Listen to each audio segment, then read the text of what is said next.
Welcome to episode 8 of TemTalk, a podcast dedicated to the creature collection MMO Temtem. As always, joining me is Presby Kennedy. Kennedy, how are you doing on this wonderful morning? I am doing fantastic. I just woke up. I dreamt about Temtem last night. Yes, you did. You're telling me about that. That's so funny. Relevant to this show's main topic even a little bit. Yeah, it was a very interesting dream. But I guess like Temtem was on my mind yesterday. I casted like a big tournament and everything, and I casted every single game, so it was just like there. Oh, it's good. You're breathing it and living it when you're awake, and now it's invading your life when you're sleeping as well. You can't escape it. It's you're bleeding and sweating Temtem. I love it. Good. That's good. Well, we got a great show today. Our main topic, we're gonna take a little bit of a break. We're talking about how we wanted to pause a little bit from a PvP centered, because we've been talking so much about that lately, and do something a little different to give it some balance and give some good content to people that aren't as interested in the PvP. So we're going to focus on the lore of the archipelago as our main topic today. Before we do that, should we jump straight into the news? Yeah, let's do it. You want to take the first one, or do you want me to? Yeah, I'll get it started. So we've had 2 patches since our last show, since the last big patch. They're both pretty small. The first one was patch 0.5.17, and it was on the 13th of April. There's a few things in here. There was some balance change. I think is probably the biggest thing. There's some various fixes that I won't go into, and improvements for quests, such as unfinished secondary quests will now show up in the quest log after completing a main quest. Winning a ranked match against another player in placements will now grant a partial TMR gain, so you can improve your rating in your placement matches. But as far as the balance changes, which I'll go through, and you can give a little bit more of an insight than me on them, I'm sure. Valash had the cage removed from their technique course's learn set, and Goliath had cage removed from their technique course learn set. Now, cage is the one that they just changed, if I'm right, that prevents the enemy from switching out and has priority before anything else happens, right? Yes, that is what cage does, and has one hold. Costs a lot of stamina. So Valash and Goliath having that were too good, huh? They took it out? I could see why it was taken out, because putting a cage user on your team now is very advantageous. Some situations, having Gyalis and Valash both have access to cage, they were already on a lot of teams, already such a prominent target for picks and bans, that if one got through, there is this extra element you now had to play around with, just like, are they bold enough to run cage on this? Do we have to worry about that? So it's such a powerful effect, being able to, when competitive PvP is all about switching out, to be able to prevent someone from doing that, it's a powerful tool to have in your toolbox on a Temtem. And you're right, both these crystal sweepers already have enough going for them, probably, huh? Both great Tims, and they didn't need the extra little bit of juice to make them viable. Well, I was curious which Tems still have cage, so I looked it up, and yeah, it's not a lot of Tems that you see competitively, with a few exceptions. I noticed 2 Tems on this list that you really like, so you can still play cage, but Tateru, Hidodi, and Tafu and Skunk all can learn cage, but again, I don't think any of those really see that much play competitively right now, right? Tateru does on some strange team comps, especially with like the rise in popularity of Hypnosis. But yeah, because Tateru has soft. The other ones are kind of like out there. I know Mushhook can still learn cage. Yeah, I was gonna say. So those are the first 4. So there's 5 more that I think see more play. Mix can learn it. So obviously you have a mix yourself. Sheldral can learn it. Mushhook, Mastodon, and Gazuma as well can. So I mean, those ones see a little bit more use. So there's still certainly plenty of Temps out there that can, but 2 less than before. Just giving a little advice to all of the people in regards to this change, I would very much consider about investing in Gazuma fertility and finding good or perfect Gazumas with stats and fertility, and buying them now. Grandpa is huge inside of the meta right now. Grandpa's a very hard Tim to deal with, and the only thing that can slightly handle it is Gazuma, and nobody runs Gazuma, which is one of the reasons why people are able to run Grandpa so easily. Grandpa? So we'll see how the meta shifts. What Tem is Grandpa? How do I know? Paharox. Oh, it's the evolved form of Paharu. It's basically Pidgeotto, is what you're telling me, Yeah. right? The Pidgeotto chain. Okay. Pidgeotto, who can be really fast, deal a bunch of damage, and hypnosis Okay, anyone. so you got some market insight for the listeners. That's cool. That's all right. So you heard it here first. Get some Genki Kazuma fertility in because you think it's gonna go up in demand and be used more, huh? Yeah, definitely, probably in the next week or 2 weeks. Oh, that's good to know. The other part of this patch was Bamboozle had its stamina cost increased from 14 to 18. So I guess they're feeling Bamboozle was a little too good after the recent changes, and they wanted to make it require a little bit more of a stamina investment. I agree with that change. That is very, it's very nice. Just commenting on it again, just from like what I've seen from the games I spectated. People, I felt like a very, very vocal minority of people who played competitive complained about how oppressive Pigapek was, just from its stats, its the amount of stamina it had available to it, and its access to Bamboozle. Just seeing the stamina change on Bamboozle, I have seen Pigapeks become a lot less prominent and Good. a I'm lot okay less with that. game changing. I mean, before this change, did you ever see an 8 Temtem competitive lineup that didn't have a Piggypack listed? I mean, I got to imagine that was pretty rare. I saw my own team, and I don't use Pigapek. Really? That's Yeah. right. I just feel like I always see it. So it's whenever you see something that frequently, or at least I feel like I see that frequently, it's probably a sign that it needs a little adjustment, which it's received now. So it's good. 0.5.18 was the next patch they released, which was another one of these quick patches. They enabled Pansun rewards for ranked matchmaking, for winning ranked matchmaking games.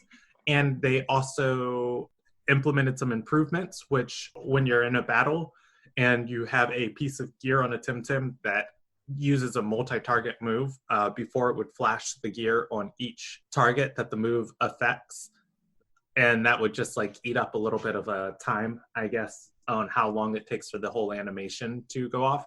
Now the trade and gears only show on the first time that move's used, even if it targets like both Temtems, but it's still applied to both. The taskbar icon for Temtem will also now flash when a ranked match is found, whenever you are in rank and you're queued and you're alt tabbed out, which I think is a very, very healthy improvement. Egg timers weren't working while people were in ranked. That got improved, and I think the only other bunch of fixes, which you can go through and read, there was one fix that kind of jumped out to me. Why you look at that? Oh, go ahead. The Barnshee, they fixed Barnshee's AI since they changed Bamboozle now to be a status condition. Barnshee has an ability called neutrality, which makes it immune to all status conditions. The AI for Barnshee throughout the game would still try and bamboozle itself, even though it has neutrality and it's immune to being bamboozled. Sure. They fixed its AI that now if Barnshee has neutrality, it won't try and bamboozle itself. The reason why I thought this was just worth a little bit of anything was because I believe there are like two prominent tamers in the game, Lady Lottie and Max, who both have like Barnshees with neutrality on them. Sure. And so it came up. Yeah, as far as like Temtem content this week goes, I've been watching a lot of people do Nuzlocke speed runs, which takes two hard elements of the game. So they've been self-imposing the Nuzlocke conditions to themselves. Yeah. Oh, that's awesome. Yeah, speed running as fast as they can with like Nuzlocke things. I guess this for now those that makes don't know, Nuzlocke being if one of their Temtems faint, they have to release it and they can't use it anymore. So anytime a Temtem gets knocked out, it's permanently removed from them. So that's quite the challenge. How quick can they get through the game? Do you know, top of your head? I watched one person do like 5 hours. I didn't watch all 5 hours. I only watched for like about 2. But I watched them do about like 5 hours and 20 minutes. Wow. I started watching That seems longer than I thought for a speedrunner. I thought they'd be able to do it quicker than that. Well, it was with Nuzlocke too. Oh, with Nuzlocke. Okay, so, that's fair. Yeah, I guess. Yeah. You know what the fastest speed run without Nuzlocke is, roughly? I do not. I gotta imagine it's like 2 hours or something ridiculous, but who knows? Yeah. I've seen. That's what when I was like thinking about the best ways to make money, and people were telling me speed run the game. some people were telling me they got the game down to like 3 hours or 2.5 hours. I believe And it. I believe it's the best way to make money. There's a lot of money in that storyline. yeah, Do they trade themselves Tems when they do that, or do they just catch them all naturally? I don't know. Again, I'm you don't may not well, know any of this, but so you can co-op, and every time oh, you run into a battle, it drags the other yep, tamer to you. So what I would imagine was happening was they'd log on their other account, log onto their main okay. account, So their main co-op, just take. stomps through the whole storyline for them. Yeah, Oh, yeah, exactly. that would explain like either quickly. I mean, that's cool that people are doing that. It's funny and interesting that you can do it. I don't think I would want to do that myself. It sounds kind of boring, but that's cool. Yeah. I'm glad people can do it. Well, the interesting one I did watch was I watched a streamer, It's Gaijin Blue. I watched for a little bit. He was doing a Teteru lock, which he only normally you get like 29 different Temtems for a Nuzlocke run, but he had 29 Teteru and was playing through the game as quick as he can. And if a Teteru died, it was permanently out of his lineup. 29. What is that? 29 total Temtem you're allowed to catch, or unique Temtem, or what do you mean by that? You only get 29 Um, Temtem. it's the weird thing of Nuzlocke is you can only catch the first Temtem you see in each route. And I guess the community has just like arbitrarily decided there's like 29 routes in the game. Okay, I see. And so for each of the routes where he would normally catch a Temtem, he just adds one Teteru to his lineup. It's so funny. That's pretty funny. Yeah. That's good for him. I like that. Wow, that's crazy. So you just depend whatever you get from RNG. That's the time you get to add to your team. That's funny. That'd be see. That sounds more fun. That'd be interesting to play because then you have to force to go train up whatever you catch and get it and be very careful with it. And uh, Yeah. some of those dojo batters could be really challenging, I'd imagine. But that's funny. Well, cool. We quickly glazed over it, but I think it's a big change out of all this. Is the Pansuns being rewarded for ranked battles is a big deal. We talked about in the future possibly doing an economy episode, and you mentioned on the side how you think this might put some inflation into the economy, but I just want to highlight it. So when you do the ranked PvP queue in the game now, you can start making money for that.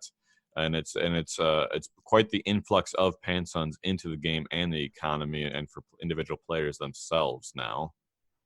I would like to talk on that too because there was a hot fix, or there was a tiny, tiny, tiny patch that didn't even get an update number that the devs pushed out. They posted about it on the Temtem wiki, and they adjusted the formula that awards money for Temtem ranked matches because it was a lot of money that you were getting for winning these matches, which I don't think the devs thought was a bad thing. But what was happening was players were not stalling out, but they were forfeiting their ranked matches so that they can keep themselves in a lower, TMR, Yeah. beat weaker players quicker, win the match, get the money, win a couple matches, then throw a quick few matches, win a couple more matches, and just farm Pansuns like that. So they adjusted the formula that it now rewards more money at a higher rank and lower amount of money at a lower rank. So whereas before you were getting about 4,000 to 5,000 Pansun per win, wow. If you are at a lower rank, you're going to get about 1,000 Pansun per win. And then I think you're going to be getting I haven't actually climbed the ladder. I've been playing very casually this week. Have you done any more ranked matches? I haven't. Have you? No, I played like 2 casual matches this week, and that was about it for me. But I do plan this next week on going through. I've just been I think we both have big pretending plans to get into it and hopefully be able to talk about our experience on that. So look forward to it. But that's interesting that I think anytime you introduce a TMR or an MMR, I should say, in any game system, players are going to min-max and find ways to abuse it. It just reminds me of WoW arenas in their early days.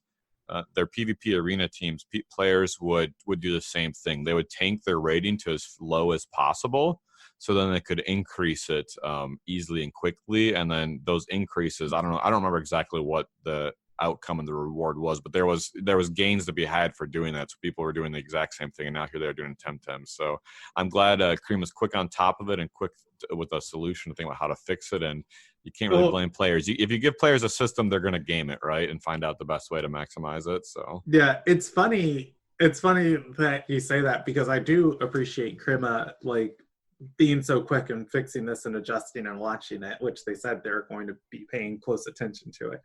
But when it happened, there were like at least a good 3 posts I saw on Reddit that picked up a little bit of popularity of just like, everything Krima does, they do to hurt this game, and they don't want players to make money, and they don't want players to have fun. Why would they reduce Pansun? That hurts more. And it's just like, and I posted, and I think a couple other people posted, like they just implemented this change, and 2 days ago, Rank didn't even give Pansun, right? Like, yeah, they're still getting Pansun. People are sensationalists for sure in social media. Yeah.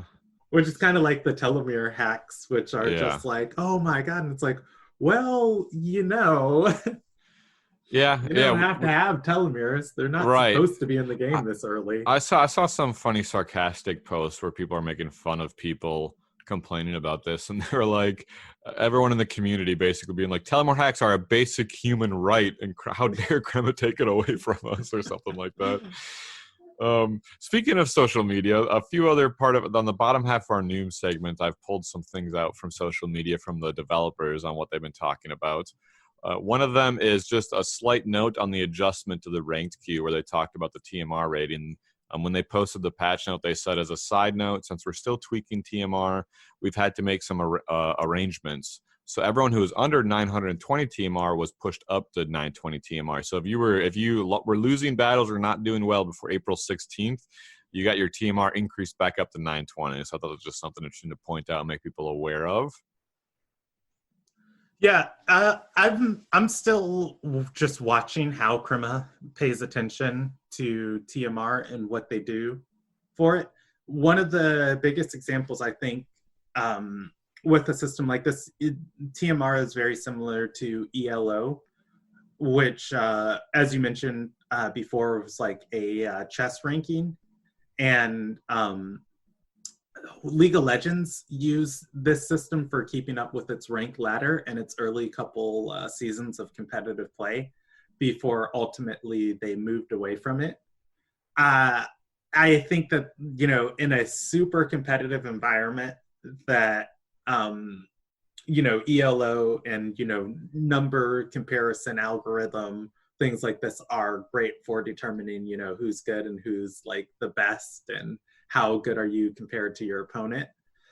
But just so often I see MMOs and games move to a tiered system instead of just, you are now in silver, you're now in bronze, you're now in gold, you're now in diamond, you're now in this, and then you're matched against other players who are in silver, bronze, gold, diamond, etc., rather than like the number rating. Just because in some senses it feels great when you can get it to climb. In other senses, it doesn't feel good when you can't get it to, go over like 1,100 or something like that.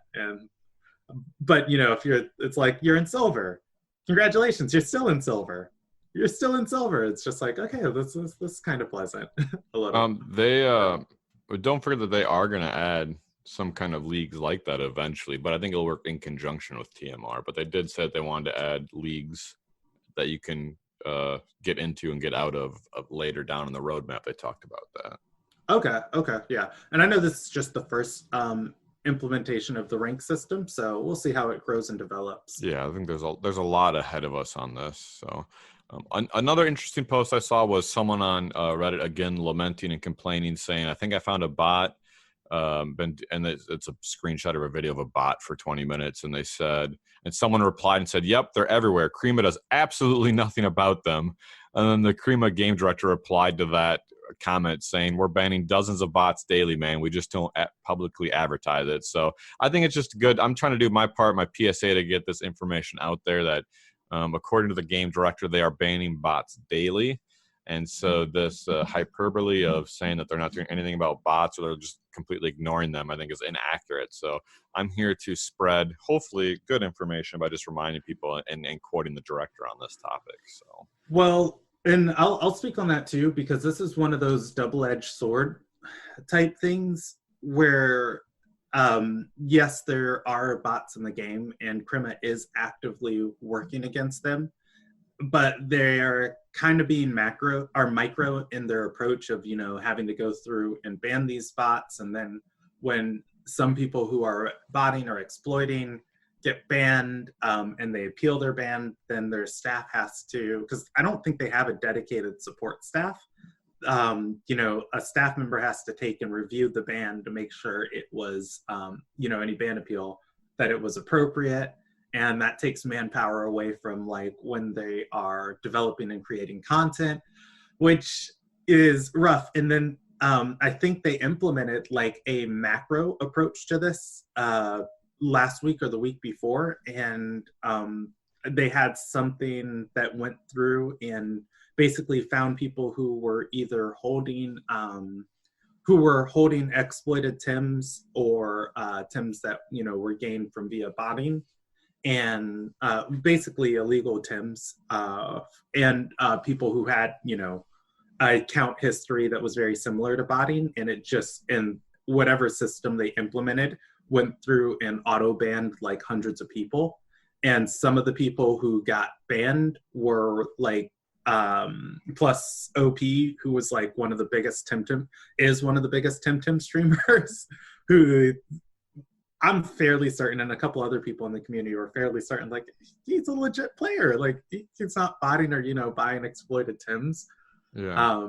And had to go through a ban appeal process. Unfortunately, he did get his ban lifted because it wasn't a appropriate ban. But it's just like, if you simply say everybody who has touched an exploited Tim, everybody who has ran back and forth in the same patch of grass for hours and has had the most optimal keystrokes to minimize their time in encounters and catch like the most amount of lumas they can, all of those people get banned.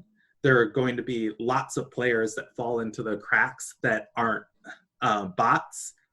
So it's just a difficult line that Krema's walking now until they can develop some anti-cheating software down the road that more appropriately handles these bots. But yeah, I will admit, I've seen Krema banning people like crazy, and for me this week, I feel more than any other week, players that I think are bots, I have not noticed any, whereas other weeks it's just like, wow, that person definitely seems like a bot. Their name is Jacques. That speaks to some kind of results they're getting. Then if you think you're just seeing less of them, it shows that whatever they're doing must be working. And I think you're right. They're going to keep refining their process and developing the ways that they're going to be combating them moving forward.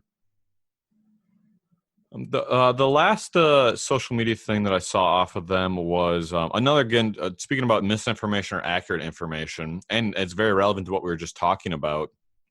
Someone said, don't accept one-sided trades from players. They might be trying to get you banned. What you're kind of talking about, someone just gives like someone pan sons. They're like, oh, don't accept that, you're going to get banned because they're going to flag you as a bot. And again, the game director literally replied to that and just said, don't spread misinformation, saying that they're not going to just ban you for a one-sided trade. That if someone gives you a tem, or you want to give a friend a tem, or pan sons, you're not going to get banned for that. So again, just wanted to shine a light on what they're talking about on this topic at a high level. I have a feeling that the transactions that get you banned are going to be very different than one friend casually to another. They're looking for like millions of pan sons being exchanged, I would imagine, not a couple thousand or what have you. That's another thing I just wanted to highlight of what they're talking about on this topic. I think that's so funny because I did a little bit of breeding just for fun last week, and I had just a couple level 1 Tims in my box. And I went to the starting area in Dennis, and I was hanging out, and I was just trying to like give them away to like just tamers I saw running by. Yeah. of just like, hey, here's a couple, cool things you can't get until the last Right. Yep. island that, can just help you out on your playthrough. And like, I traded 4 people trying to offer them Volerans and Okluras, and nobody accepted it until like the final tamer I traded. And it's just like, I was just, please just take these because I'm going to release them for like 20 pants on if you don't. And, you know, eventually the guy accepted them. So That's who knows if nice. he was like a player on an alternate account or if it was a new player. I've heard of people liking to do that, taking their breed jacks and giving them to new players and handing them out so someone can get some value out of them. I did something similar, not quite breed jacks, but I had 2 friends start playing, and I knew one of them really likes dragon type Pokemon, and another one saw my Nidrasil and really liked it. So I bred the first form of Nidrasil and Shinu and gave it to each of them respectively. So I did the same thing myself, and I did not get banned for giving out a free single level 1 Temtem to 2 different people. Can confirm that I did not get banned for that. The last part of the news is they released the stats on the first ranked week. So I thought we'd quickly go over and highlight those. After rank Q was out for a week, about 3 days ago, so about around April 16th or 15th or so, they released this. They said that 19,319 ranked matches were played, and the average match duration was 7.5 minutes. It's a lie. Why? You think the matches are a lot longer or shorter? I think that's fair for the average rank matches of everybody doing rank. If you get stomped, it's basically pick and ban phase and then getting swept. But just from the matches the matches I commentate for like tournaments and stuff, when you have like 2 good or not good, when you have 2 equally skilled players going against each other, the matches for me have been about 15 to 20 minutes. A lot longer. And if I could commentate a 7.5 minute match, man, that would be awesome. With just like high octane, let's go. Yeah, no, right. On the high end level, you're going to see the matches go on longer than that, obviously. So, but I think it's interesting. I mean, 19,000 ranked matches. What do you read from this number for? I don't know if it's good or bad or high or low. I don't know. Anything you'd gander from that? Do you think it's a good sign or it's a bad sign? Is it more or less than what you expected? I guess I'll say. Ranked matches played. Well, basically about 20,000 in the first week. I would say that is good. Yeah, I would say that's good. 20,000 in the first week, because when I think of the people playing, the absolute most amount of matches, I think, one person I talked to had like 89 games played and like 50 something wins. And so that would tell me that, there's a good amount of people playing this system. All in all, I would say this number is probably spread out through, maybe 500-ish, 400-ish players, maybe a little bit more than that. That are, probably dedicated to playing these ranked matches, which is a good pool.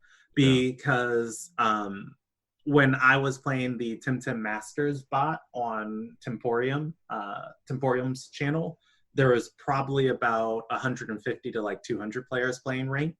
So the amount of people playing ranked has kind of like doubled. At least and probably.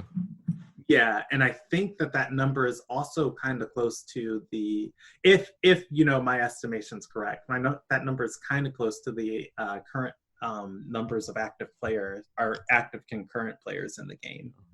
I think. Yeah, go ahead. Oh, I think it's a little on the low end. I'd like to see it be higher, but I think it's a good starting point for them. It's not an obscene. There's not a ton of. It's not like 100,000 ranked matches, which would be cool to see. But I think for where the game's at and the stage of development, it's a good starting point. Yeah, I'm looking it up right now. Are you looking at the active players, the Steam charts or whatever? Yeah. I was curious. What's that number show? It might take me. Well, while you look that up, I'll go on to the next part. So the other thing they went over is they showed the most banned and most picked Tems, and there's absolutely no surprises here whatsoever. It's exactly what we all thought it would be. The most banned is Volorend and Gilios. Can't have it. which again doesn't surprise me at all. If I had to guess what those were, I would have immediately guessed those two as the most banned Tems. Most picked, again, I don't think are super surprising. There's 2 support Tems. Keenu and Pig Epic were the most picked Tems. So I think no surprises here. I think we all know these are very 4 popular Tems considered on the upper echelons of the tier list of Temtem. And then the final stats they went over was the highest reached TMR was 1863, so 1,863. Oh, this is interesting. They say right here, and they say there's 3,547 ranked players. So that's actually a lot lower than what you were just estimating or guessing for I guess your number might be accurate for the number of people repeatedly and actively playing, but it's according to this, 3,547 players tried the ranked queue. So that's about the number I would expect, about between 3,000 and 4,000 players. Again, I think it's on a little bit of a low end. I hope to see that number go up higher moving forward, but I think it's a good starting point for the game for where they are right now. Yeah, okay. So I looked actually, and the number of active players is a lot higher than I thought. It's 2,100 2,000 players right now? Yeah. So about 2,000, and it's on a slow climb, so it's got a nice little ebb and flow. That's We'll good. we'll see how it turns out. Yeah. Moving on to our highlight. My highlight from the community this week was was art that a player drew of the 3 starter Tems, their final evolutions.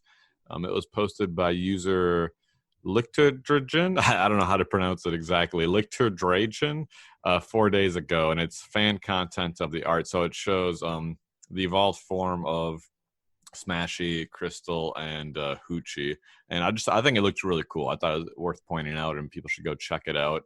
If the finally evolved forms look anything like this, I think people will be very happy. And it's well inspired, their art. I think they followed the inspirations of the first 2 Tems and kind of imagined what the final largest versions of them will look like. So something pretty neat, worth bringing some attention to, I thought. Okay. And do we want to jump into what we've been doing for the week? Yes, sir. You go ahead first. I have been playing a lot this week, but I've been very, very, very casual. I battled a few people just for fun. And then after that, I have basically been doing like free Tim in the background, but not like really going ham at it. Before this episode, before we started recording this episode, I actually checked the amount of free Tim that I turned in, and it was pathetic to the amount of effort I thought I was like putting into it. I've only did 74 at this point, which has been like ultra, just like I'll run around in the grass while the encounter is like starting. I'll alt tab out and go browse the internet, then come back like 5 minutes later and it's like, oh yeah, catch the 2 Tim, release them and stuff. Well, it's a good thing they introduced those tiers to the free Tem rewards, so you can still get some. You get the first tier reward at least this week instead of nothing. So you're taking advantage of that. That's good. Yeah. And then I have been TV training my Luma Mushi and deciding what I'm going to train next. I have nothing set next that like my eyes on, but I've got a few things I'm considering. For me, it's been a slower week as well. The main thing I've been doing is TV training as well. I want to get into that ranked queue, but I don't want to do it until I have a full lineup of 8 Tems that are all perfect. Well, the SVs that get scaled up, but mine all happen to be perfect SV Tems because that's what I wanted to collect anyways. I had a special stick where I wanted to get all perfect SV Tems with all the egg moves, and I wanted to be the original Tamer tag on all of them. So I have all 8 of those that I want to use. And I have 3 of them are already TV trained up, and I have 5 of them that I've been TV trained up this last week, and I'm almost done with that. So that's been my week in Temtem. Mm-hmm. let's move straight into our Tem of the week, which we're going to do Nidrasil, which is one of my favorite Temtems and one of the Tems that I have a perfect SV of and TV trained, though not on my competitive lineup. I use Nidrasil for C-note farming. But jumping right into it, maybe I'll talk about the appearance and personality and hand it over to you from there. Okay. Nidrasil is long considered to be a legend. This species was scientifically verified just decades ago. Temtologists are still debating how the nervous system of Nidrasil copes with three separate, emphasylic centers, basically the three different heads it has.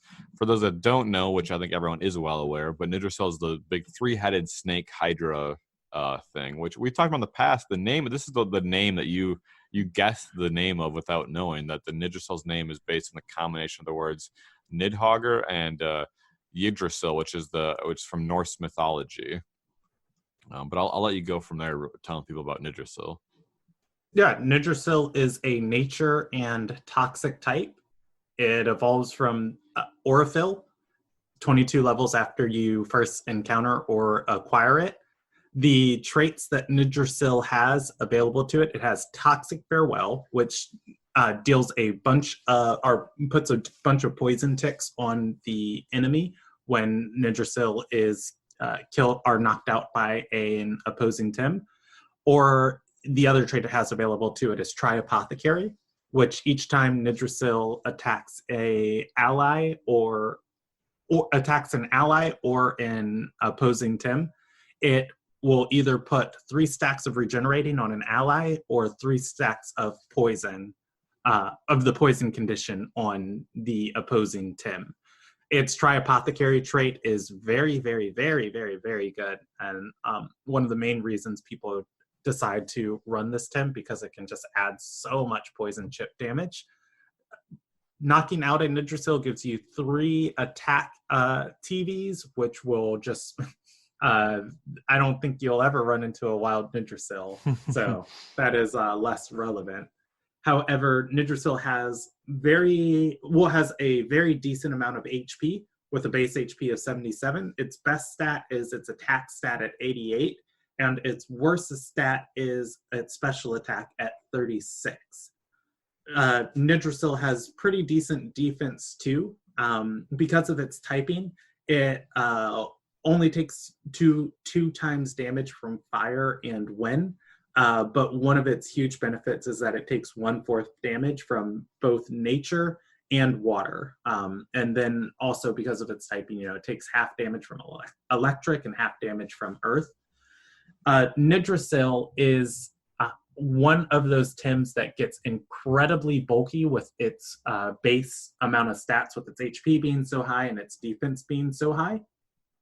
Going on into its moveset, some very prevalent and cool moves Yggdrasil learns. It learns Allergic Spread, which is a move that can attack, a special attack move that can attack the whole team.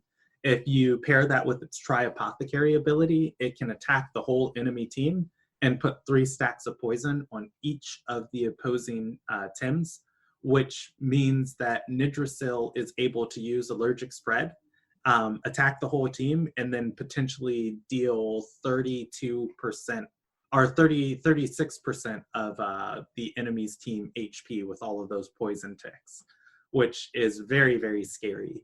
Another move that Yggdrasil gets is Toxic Ink, which is a physical attack that puts out 2 stacks of poison and does a good little bit of damage on its own, no hold.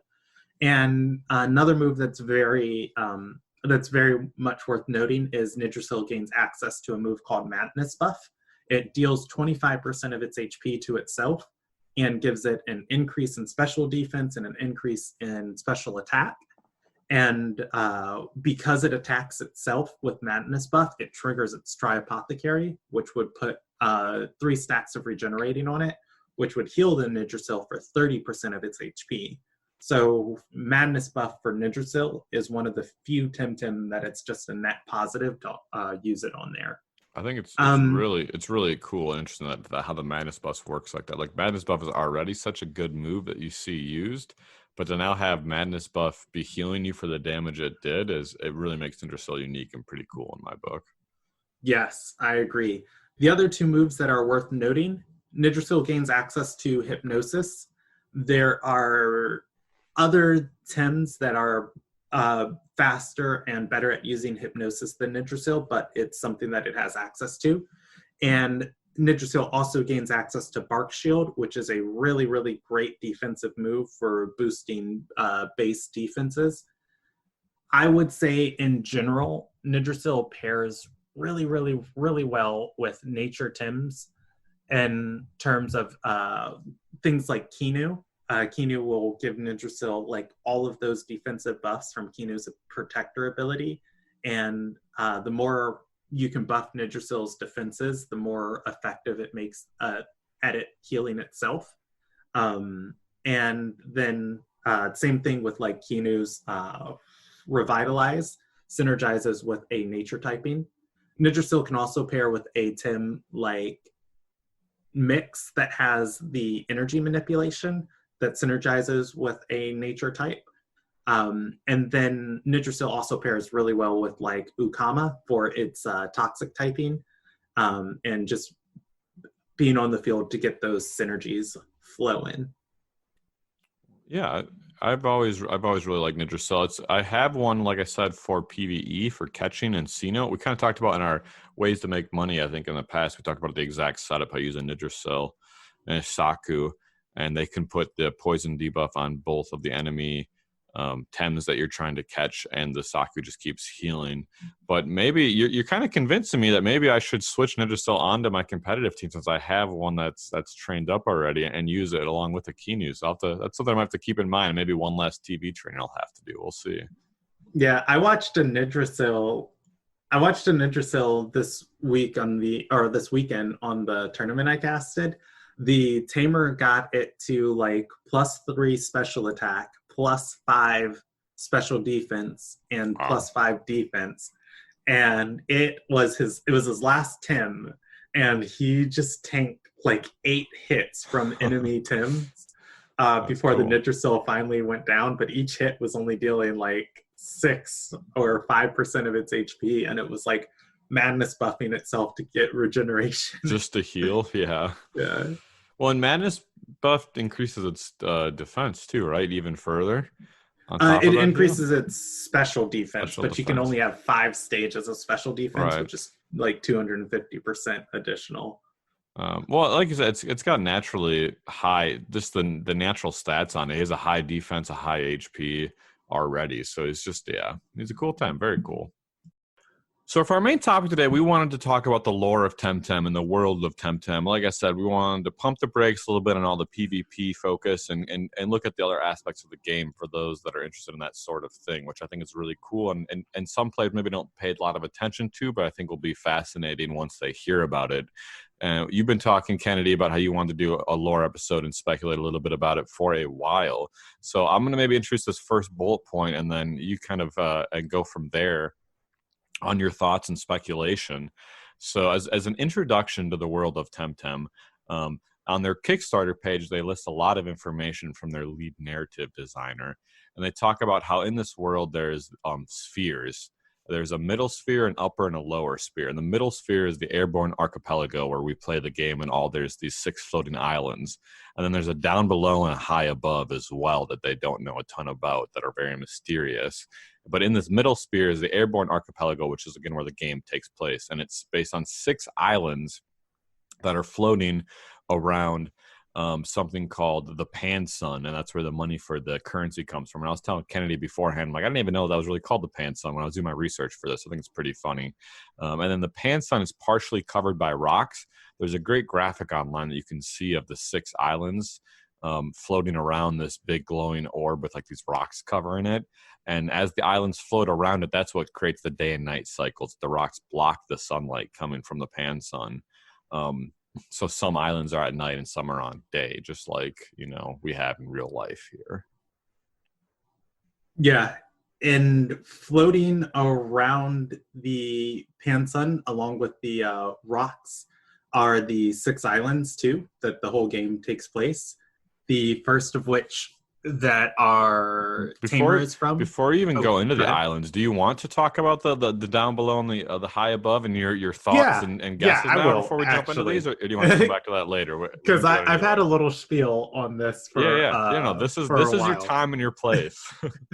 I really really like the makeup of the Temtem world, and I think it's like cool with all of these sky islands around the Pan Sun, and I can't wait to see if Krima decides to go over and beyond the one sphere that we know, the middle sphere, and add, multiple spheres for our characters to travel to. That would be super cool. But that said, there is the down below, which we don't know what's down there, and there's the high above, which we don't know what is up there.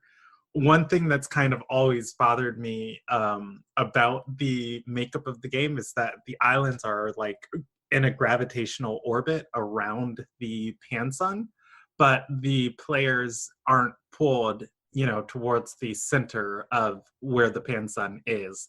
The players and everything in the world is always pulled down. So if an airship is, traveling between islands and an airship starts crashing, it's not pulled towards the pan sun as far as like gravity pulling it where gravity would normally direct it. Instead, it's pulled downwards towards the presumably the down below or one of the islands. Same thing with like flying Temtem. One Temtem that I think is like really cool is Tuvine, because if you read Tuvine's wiki description, it says that Tuvine has it doesn't fly because of its wingspan. It flies because it breaks the magnetic, or it creates a magnetic field that breaks the gravitational pulls around it, that allows it to Oh, like levitate and move that's really around. cool. I didn't know that. Yeah, and so all of that goes to tell me that there's like a larger like mass of land or mass of something pulling us down in the down below, like a large solid something down there, which makes me very curious as to like what it is. And I like the little lore bits where they throw in like mix is either a celestial emissary from high above or an ominous omen from down below, and they're just very very feared.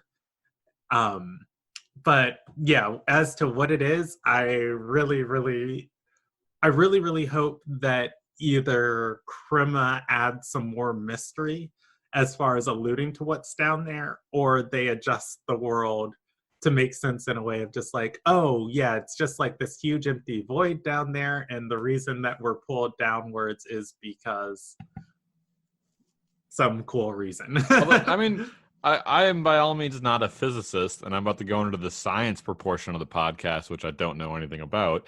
But I think it kind of makes sense to me. I'm going to give a contrasting opinion in the same sense that, the planets in our solar system are gravitating around the sun. I'm like, man, I got to make sure I don't misspeak any science here. But yet we don't get pulled off of Earth and get pulled towards the sun ourselves. So it makes sense the same when the islands are just smaller planets, right? That there's enough gravitational pull that it keeps that they move around the pan sun, but then the islands themselves must have enough pull to keep all of us on it, the same as the Earth. And again, as a man talking physics that knows very little about physics, but in my head it makes sense already as Yeah, is. yeah, I can see that too. I can see that too. But no, I'm with you 100%. I'd like to see them tell us more about the down below and the up above, high above. And I think if I pull back as and go as a company and look at this from a not lore perspective, my speculation is that they've laid out this lore and they're going to focus on the archipelago for now, but they floated these mysterious areas out there so they have room to expand and grow the lore and the game in the future if they want to. And we could totally see a high above expansion or a down below expansion, or just new content in those areas. But right now they're just focusing on the content of the 6 islands. So I hope the game's successful and keeps doing well so that we can learn more about the down below and the high above. I mean, it'd be really cool. Imagine like I could see like that being their Gen 2 is like Gen 1 is all the Temtems from the 6 islands, and then we find out in Gen 2 that there's Tems down below and high above, and like those are where we get all the Tems for like the next generation maybe or something. I think that'd be pretty cool. Yeah, I think that would be cool too. And my brain goes to other places. I don't know if anybody remembers, we had Huron Crane on the show a few episodes ago, and Huron Crane was talking about one thing that he would like to see is like the down below be kind of like a multiple character co-op experience of like going down and fighting through waves of Tims and trying to work your way back up. That'd be sweet. That'd be really cool. I don't know if I don't think he said that on the air. Maybe he didn't. I didn't catch it, but that No, would be he did awesome. not. He was talking to us before the show. Yeah. That would be yeah, I would love to see something like that. And like he did mention on the show, like it'd be great to see like light and dark Tem come from this, right? As new types, or celestial and I don't know, demons or something. I don't know what it would be, but they could add new Tem types as well. So yeah, I think it's a fascinating, mysterious little nugget they've thrown out there, and who knows, maybe they don't have plans, and maybe some developers at Cremo will hear this episode and we'll give them some ideas. Who knows? Well, we can only dream, right? Yeah. One thing like in world building too, the trick with science fiction and fantasy is you always want to give the appearance of an iceberg, of that this little sliver of ice you see sticking out from the top of the water. With an iceberg, it's like that there's this little sliver of ice and this is what you're seeing, but down below the surface there's this huge massive chunk of solidified water that that is sturdy, and it's not going anywhere when your boat brushes against it. And you always want to give like the appearance of an iceberg, of just like, oh yeah, you're only standing on the tip of something that's massive and so much bigger below, even when there is actual no iceberg beneath the surface. You just want to give the appearance that there is as a writer. That's a great analogy. That's interesting. I think they've done that this here. Could be the iceberg, or the tip of the iceberg. Yeah. No, I think they've done that for sure. So why don't you want to jump in and introduce the first island that players are going to be well familiar with? Yes, the first island is Deniz. It is I hesitate to say tropical paradise. The wiki defines it as a Mediterranean paradise with brilliant, glistening seas. There's like no Mediterranean Ocean inside of Temtem, though. I like the description they used on their original Kickstarter, where they say, in the minds of every human in the archipelago, the name Deniz evokes sunny vistas of white houses on rugged hillsides, descending all the way down to the glistening waters of the Solero, which Deniz is it's the island where all of the water, most of the water Tims are found. It is a beautiful paradise of sunshiny hills and glistening rivers. It's where your tamer first wakes up on and meets the professor who gives them their first Temtem and starts their no, I should know this, but they start their novice quests. I don't know where you're going with this. I can't help you. I'm trying to think what you're. No, yeah, it's been a second since I played through the storyline. Sure, fair enough. And I want to say like they call it something a little bit different. It's like novice officiate or something like that. I have no idea. I'm actually going to look it up right now. Okay. Well, while you look it up, I'll start telling people about the next island. And I think that description you read, by the way, you said Mediterranean, and then the white houses, rugged hillsides down to the glittering waters. It's very, to me at least, it's very Italian, Italy inspired. That sounds like a little bit maybe. So maybe that's where some of their inspiration was drawn from. They're in Spain themselves. So the second island that everyone is well aware, they go through onto the storyline, is Amnesia. And there's some cool background lore that I learned about this that I didn't know until I did research for this episode.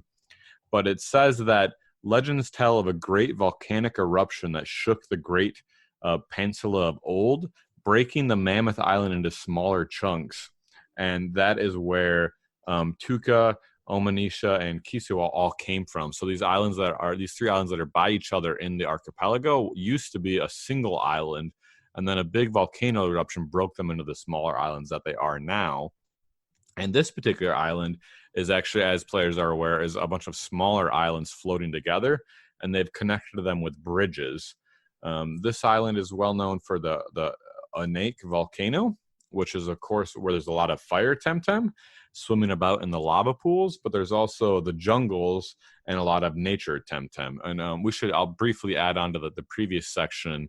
It's a lot of wind and nature Temtems on Denzi. And that's something, a theme that we see through all the islands is specific types of Temtem.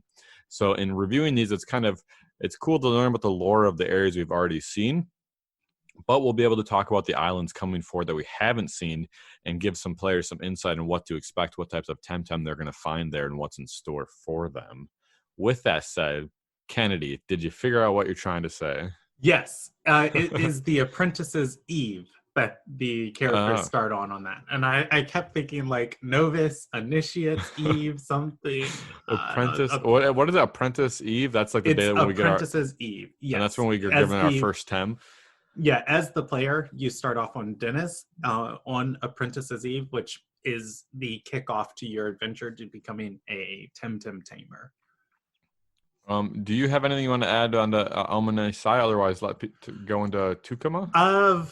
Only thing I want to add on Omanasai, I think it's probably the coolest island culturally, in my opinion. I think Dennis looks like ridiculously cool as far as the landscape and everything goes, but I just love how people dress on Omanis. They're very unique and flavorful. Yes. I dig. So you're voting for them. I like the edginess of the next one. How they're all like underground and miners and dirty and wearing masks, and they're a hardy folk. I think they're both very cool. Yeah, and now I guess we'll move on and talk about the next one. The next island is Tumka. It is a toxic island. The top of this island is filled with a gaseous cloud that is poisonous for most living things.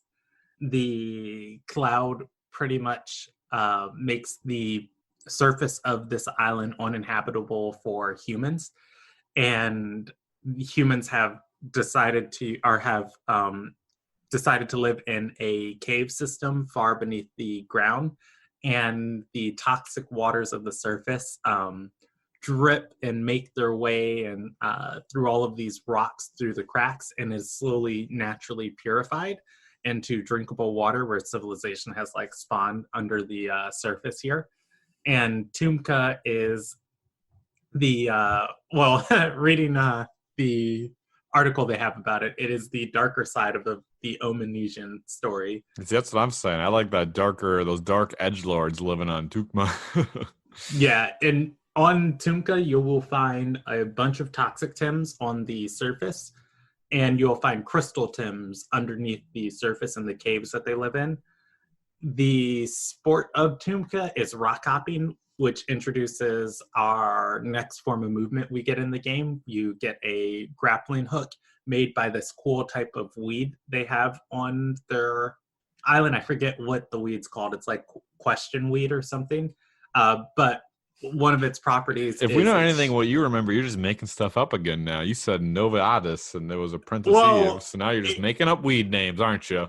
The thing I remember about this weed is it's in the shape of a question mark, because that's like how it forms its hook, and it grows and stretches sporadically. Do they talk about this in the game? I don't remember any of this. They do. This is like, yeah, this is where you. It's so funny because I read all the dialogue, but it's been so long since I've done this story that I don't remember that at all. But good, I'm glad you do. I'm glad you're bringing it up and talking about it. The rock hopping hook. It was. Well, actually, they don't have it listed on here of like what it's made of. Right. One of the things that they do mention is that the island is now famous for its metalwork, jewelry, and crystal Temtem. So they're very much like smiths and forges and craftsmen.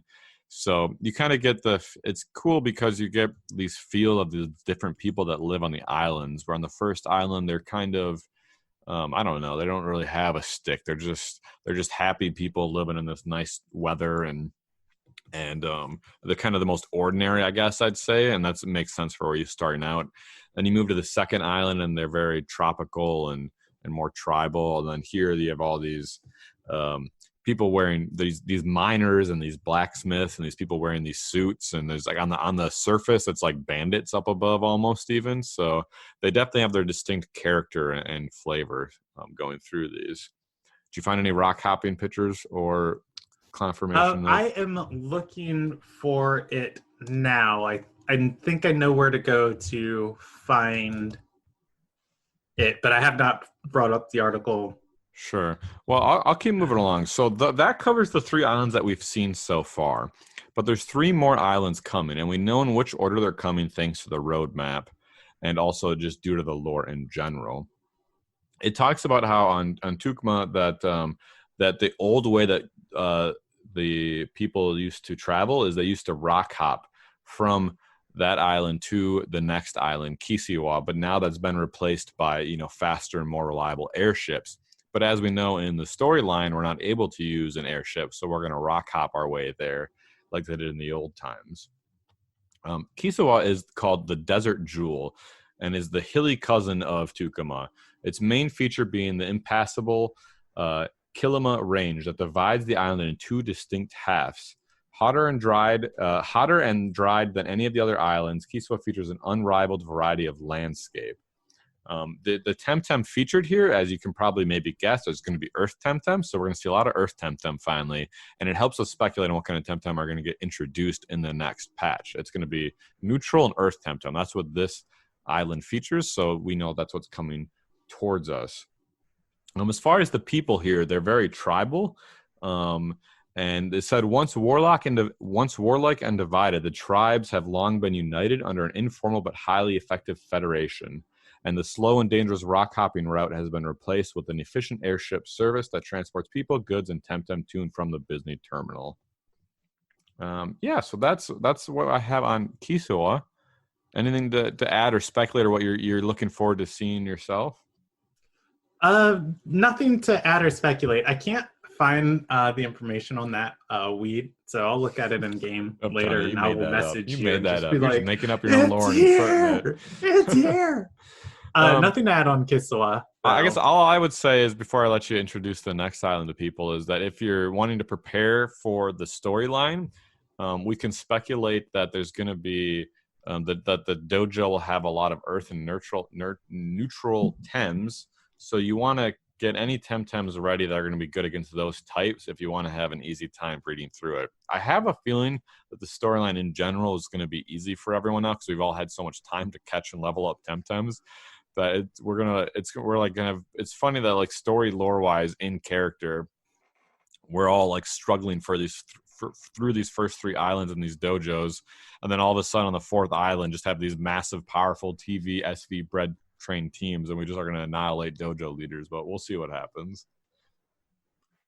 Yes, the next island is Sipanku, the Misty Hills and Hypertech Metropolis. I like the contrast between the two cultures on this island. Sipanku is a area that invented digital Tims. They are perfectionists and quiet scholars, and their culture has rapidly changed with the times, adapting to the times and even innovating on them. Half of Sipanku is a tranquil hillside where the older traditional aspects of their culture are, and the other half of Sipanku is a giant metropolis where the digital Tims have been invented and electric Temtems roam. And on this island, you will find electric and digital Tims. I think I like this little nugget of info at the bottom where it says the invention of these digital Tems are making the impossible seem feasible and have sparked a wave of inventions that might revolutionize not just Temtem fighting, but also make airships obsolete. I wonder if once we get to this island, there's going to be some way to teleport between the islands with like digital Temtem instead of airships. I don't wonder if that's foreshadowing anything like that. What do you think? Yeah, that would be really cool. It says the archipelago is at the threshold of a new era, and the Yeah, right. inventive Sipanki are at the heart of it. As far as we know, I believe Temtem are all organic creatures, and the Tim cards that hold them likely come from some type of like digitizing them briefly to store them in these Tim cards. I'm definitely want to imagine some weird form of travel of putting yourself in a Tim card and being shot out of a cannon, landing out wherever you're going I on. don't know if I'm comfortable being put in a temp card at the thought of that, but I guess if I'm not comfortable with that, I should stop enslaving hundreds and hundreds of Temtem in them as well. Or just free Tim, just That's free true. I Tim. could just do my free Tem rewards. There are people fighting against this. We should mention, by the way, so the fourth island, Kisiwa, is coming this summer, according to the roadmap. So that's the next really big patch update kind of thing to look forward to, although I'm sure we're still a couple months out from it. And then this fall, they'll be adding the island that we just talked about. And then finally, this winter, they'll be adding our last and sixth island, Arbery, which, so by the end of the year, we should have all six of our islands and the main storyline. So I think that's really exciting. And a part of me is like, it seems so far away, but at the same time, it's really not. I think these 6 months are going to fly by. And before we know it, the full storyline will be out. And there'll still be two major roadmap updates to come after that with more content. But without further ado, let's talk about Arbery, the sixth island. And this is the land of rain and books. And there's this right away what they describe here. Well, first of all, the land is constant rain, rolling green hills, and endless academic quibbles. So I kind of right away makes me think of like, I don't know, I'm inspired by like Ireland, really green, hilly, constantly raining. So that's just my thought when I think about this land. And it says, while the weather is certainly wet and the rivalry between the colleges of the university is legendary, Arbery is more than the cliches make of it. As the prime educational spot in the archipelago, many serious Tem trainers come to the Victorian streets or the Gothic alleys. So I'm very excited to see these Victorian-inspired architectural and these Gothic alleys. So what the two colleges here are really cool. I like this inspiration, and I think they take this out of Pokemon a little bit because Pokemon has a city that has two rival gyms, doesn't it? And one is psychic and one is fighting. Well, in Arbery, one of the universities and colleges favor mental Tems, and one of them favors melee Tems. And so I can imagine that the Gothic alleys is probably the melee side of town, and the Victorian will be the melee side. So out of all the islands, I think this is one I'm the most looking forward to seeing. Mental is probably my favorite type of Temtem, if I had to say. I know in Pokemon, Psychic was always my favorite, so it kind of translates over. So I'm excited to see the dojo and the island that has those types of Tems. What do you Yeah, think? What do you got about Arbery? I am very excited for this island too. When I told you I was dreaming of Temtem Yeah, this is last night, yeah. this was the island I was dreaming about for some reason. Walking around, I think the place they describe is like Meadowdale. Like, I Yeah. don't know why, but like that's where my brain took Oh, I me love it. there. I love that's where your brain's at.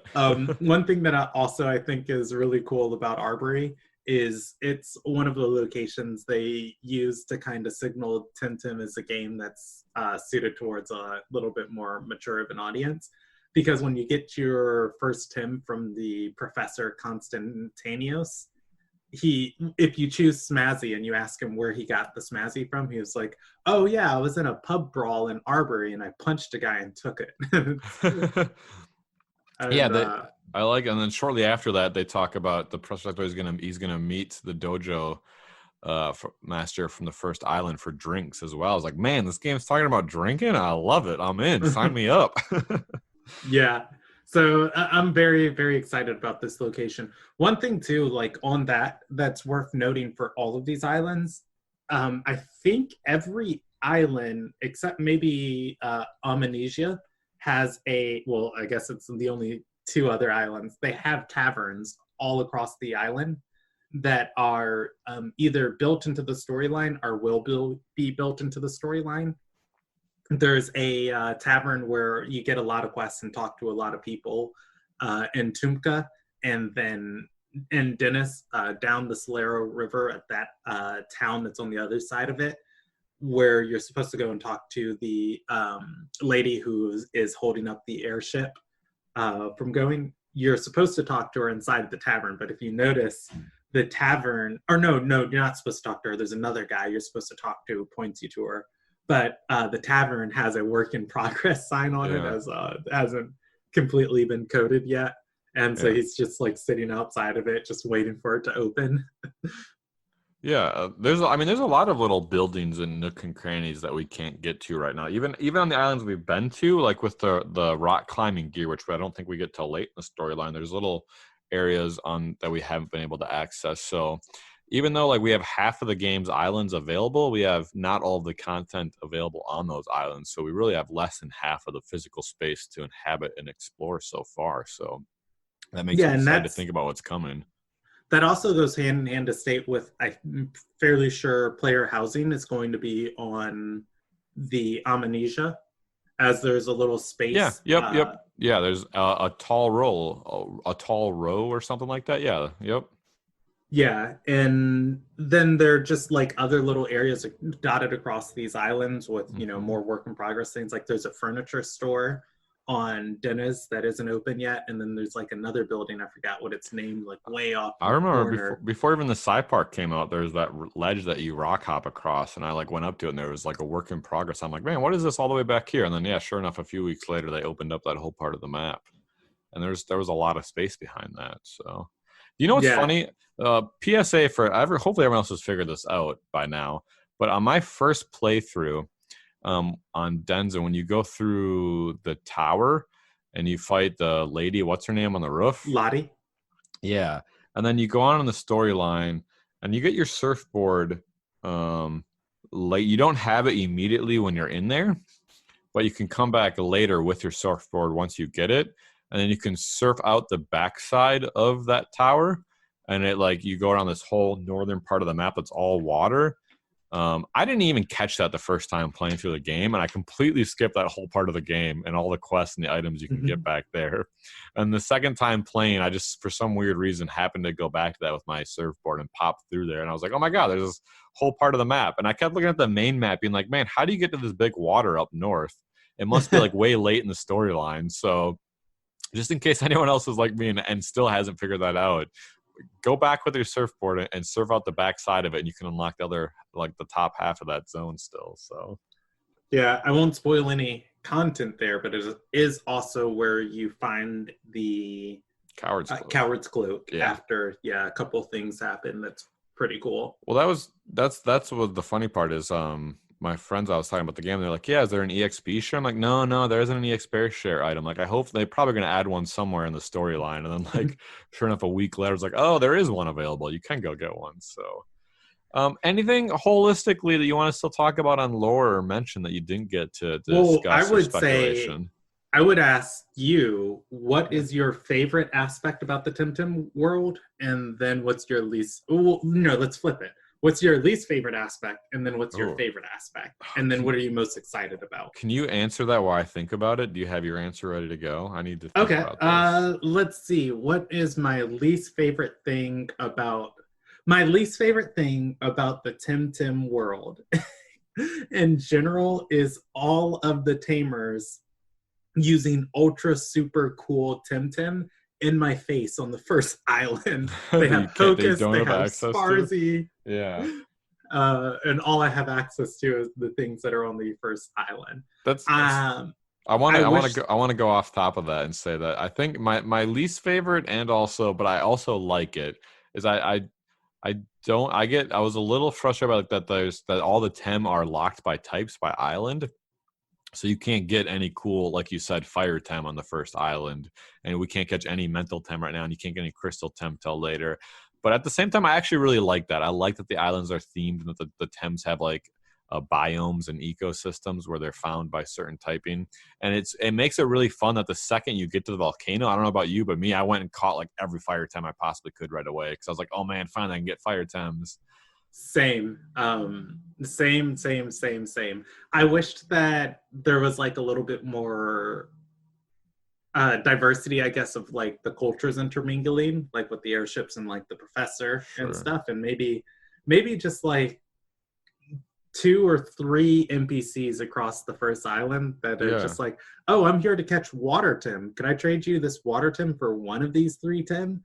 And Yeah. just give you like a little bit of cool variety to play through the That'd be game with like cool. a fun Tim. Yeah. But other than that, that's my least favorite thing. My favorite thing about Temtem, I would say the dojo leaders. Like the dojo leaders are culturally serve so much more to the world than gym leaders do in, like the Pokemon world. Sure. And Yeah. the dojo leaders are no slouches. Like they're No, they are not. so yeah, they're so tough. They're so much fun to fight. Their dojos are so wonderfully themed, and each character, we only fight 4 of them, but each one of them kind of like stands out in their own like fashion. Of even when you get to the lady who you thought was like this gawking airhead, she's like a dojo leader in her own right, and she's so like cool.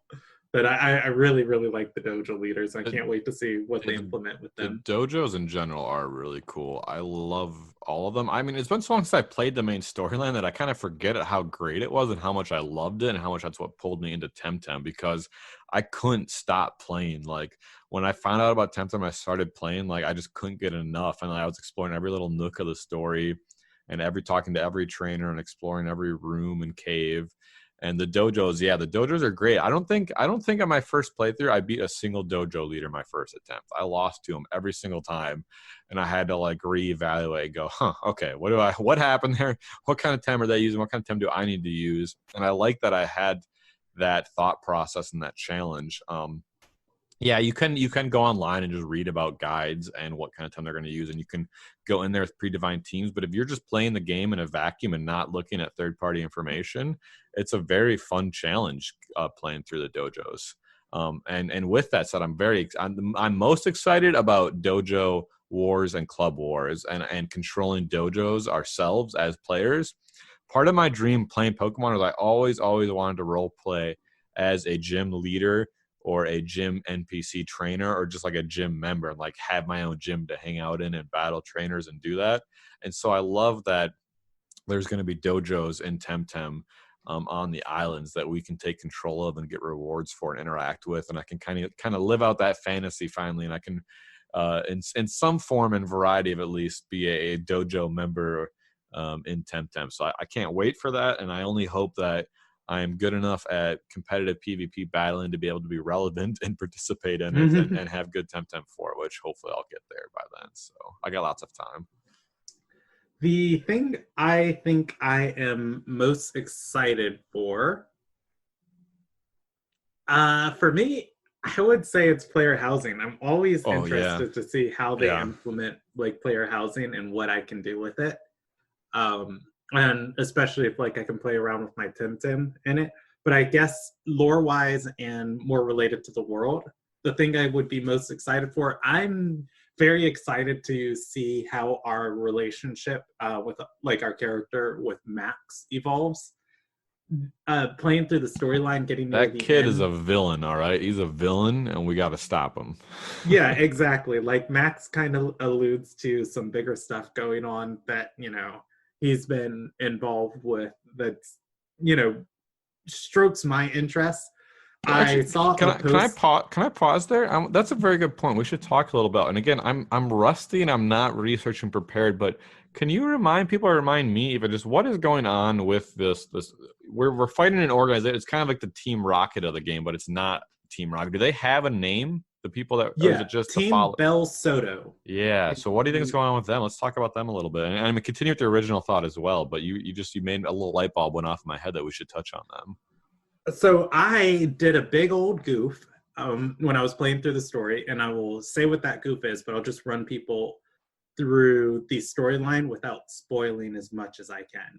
There is a rival you start the game with. Their name is Mats, or non-binary, and they are a little jerk pants. They are the most jerky jerk pants you can ever like come across. And they get involved with the with the evil organization. Well, I say evil with quotes. We don't really know exactly what they're doing, but they're causing a lot of problems right now.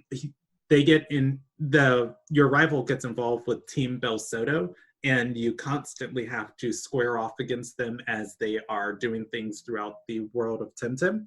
And one of the final quest lines of the game, you encounter your rival in the bottom of like this sacred place, and it's like a really cool like showdown. And as you are talking to him, he alludes that the things that Team Bel Soto is doing has to do with freedom and kind of breaking loose from the chains that have like bound the world of Temtem. And in that, you really get that sense more so than ever when you go to Tumka, as there's a scholar who talks about it. The world of Temtem isn't like this hugely super populated like world, because they only have these small chunks of land with very limited resources on each chunk of land. And one of the researchers on Tumka theorizes a way where he could purify more water than is naturally purified. And he's like, oh, if we have more drinking water, that means, you know, more people won't die thirsty and we can have bigger populations. And it's like, oh, wait, if we have bigger populations, there's no more space for more people. There's no more food for, you know, more people. And it's going to, you know, cause society to have like more negative drawbacks than the benefit. Maybe it would be best if I don't try and, you know, purify more water for everyone. Oh, well. And he just shrugs. And like, that's the whole conversation right there. And no, that's it alludes to a lot of fascinating things, though. Yeah. And I thought that like that was super cool. And Team Bel Soto is doing something very big on the next island that's going on right now, and definitely like play through the story and like look at like basically what's preventing us, the reason why we can't progress to the next island, I say in quotation marks, because one, it's not coded yet, but also there's a major conflict going on. And so I'm very interested to see like what they do with Max and Team Bel Soto's like plans. And the big goof that I did in the storyline is there's at one point where you pick up Lady Lottie's journal, who is the leader of Team Bel Soto, and she writes and foreshadows a lot of what you're going to see in Tumka and the coming areas of the game inside of the journal. However, I never picked up the journal. I was just like so gung-ho to fight the next gym and get and go do things with my crystal skates. As you do. Yeah, that I walked right past the journal. And so I came back to the journal like once I already completed the game and picked it up and read through it, and I was like, oh wow, this would have been really cool to know before I literally went through, you know, seen it all firsthand. Yeah. Oh, it's too and funny. I still have the journal in my inventory because the NPC I'm supposed to give it to has despawned because I moved past that part of the storyline, so I don't know what to do with that. Oh, funny. I suppose hopefully they'll allow you to turn them in later somehow. Yeah, I have a second account, so my thing is whenever I co-op with that account and I get to that point in the story, whenever I get to that point in the story in that account, I'm just gonna like co-op and bring my other character there and turn in the journal. There you go. Yeah, that'll work. See what happens. To answer some other stuff I'm excited about. I'm excited about the end game island that they're gonna add in the summer of next year, and I'm excited for daily and weekly quests.